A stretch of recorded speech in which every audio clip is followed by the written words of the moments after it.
Laco is famous for iconic Flieger watches from World War II, but the company has also a long tradition in navy watches, today named after German ports. Last year Laco introduced the Bremerhaven and Cuxhaven, both with the size of 42.5 mm, and both models were available only for a while. Now they're back with some alterations, and the most important one is the size. Cuxhaven with a white dial and Bremerhaven with a black dial will be available soon, also with a diameter of 39 mm, on which I will focus in this video.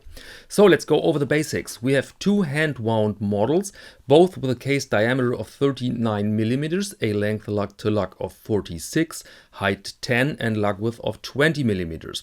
These watches are equipped with sapphire crystals, exhibition case backs, and the caliber Laco 261, which is basically a Sellita SW261.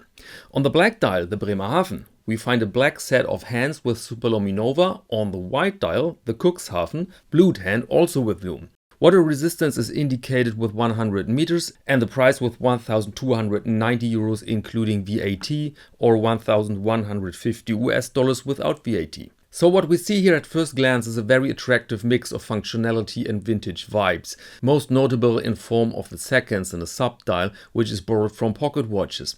Then we have a classic minute track, often referred as railroad track, large numerals and a syringe-like set of hands, here blued with superluminova.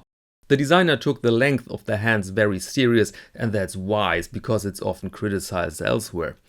Here the minute hand touches the minute track, the hour hand the hours, and also the seconds are a perfectly equilibrated ensemble. Very nice is the reduced dial. One of my favorite watch type is the no logo Flieger, pure as it gets, and here we're close to that reduction. Only the old Laco logo, made in Germany, and that's it. The case sports some sort of coin-edge bezel, which adds some nice sides to the watch. Also worth mentioning is the crown in form of these old onion crowns that you find on many vintage-inspired watches. The exhibition caseback we could consider a gimmick here because despite the decoration we have a very simple movement. But in case you fancy the larger model, then this caseback makes sense because the bigger Cuxhaven and Bremerhaven are powered by the big old rare Unitas 64981, which really offers something for the eye. So overall well-made watch in direct competition to brands like Tissot with pieces as the heritage chronometer.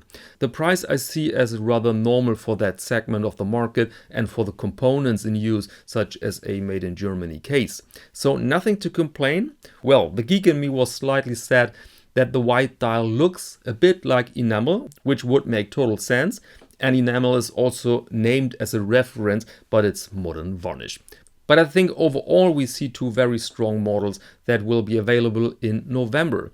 And the fact that I focused here more on the smaller watches is no value judgment, of course, it's only because the 39 is the newer model.